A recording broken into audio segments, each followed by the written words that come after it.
There's a reason you've been feeling restless lately.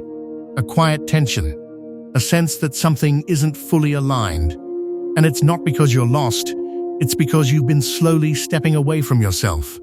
Not in dramatic ways, in small ones, in moments so subtle you barely notice them. A softened opinion, a withheld truth, a polite agreement you didn't fully mean. At first it feels harmless, even wise, but over time, something begins to feel off. You start wondering why you feel slightly frustrated, even when nothing is wrong. Stay with that feeling for a moment, because that feeling is the signal. Most people ignore it. They distract themselves.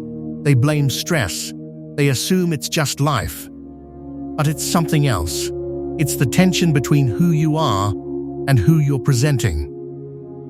The Stoics understood this well. They knew that the greatest loss is not reputation. It is self-alignment. Marcus Aurelius wrote reminders to himself daily, not about impressing others, but about remaining true to his own character. Because once your actions are guided by approval, you no longer live from your center. And this is where the trap forms.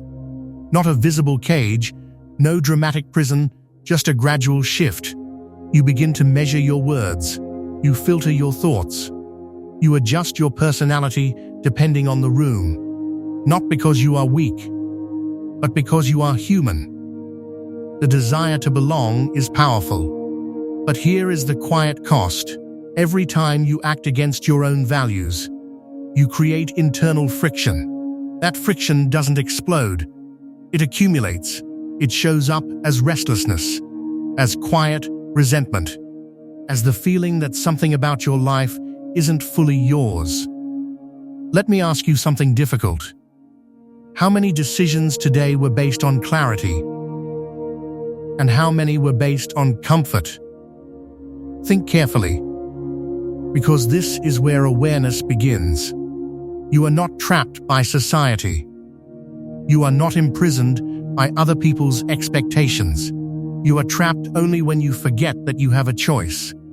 The cage is built from repetition, repeated silence, repeated compromise, repeated self-editing. And eventually, the edited version of you becomes automatic. That is when you start saying, "I don't feel like myself anymore." But the self was never gone. It was just overridden.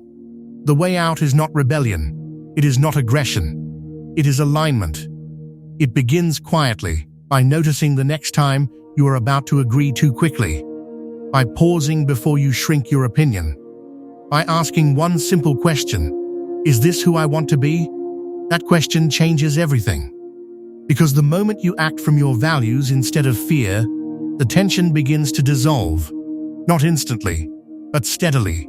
Freedom, in the Stoic sense, is not loud. It is stable.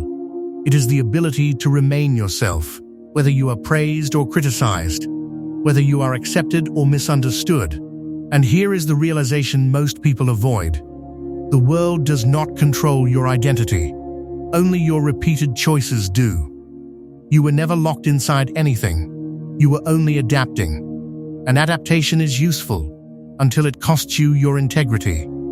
So today, don't make a dramatic change. Make a precise one. Speak one honest sentence. Decline one misaligned request. Stand calmly in one uncomfortable moment. That is how the bars weaken. That is how alignment returns. And slowly, the restlessness fades. Because you are no longer living for approval. You are living from conviction. You were never lost. You were simply negotiating your authenticity. Now stop negotiating.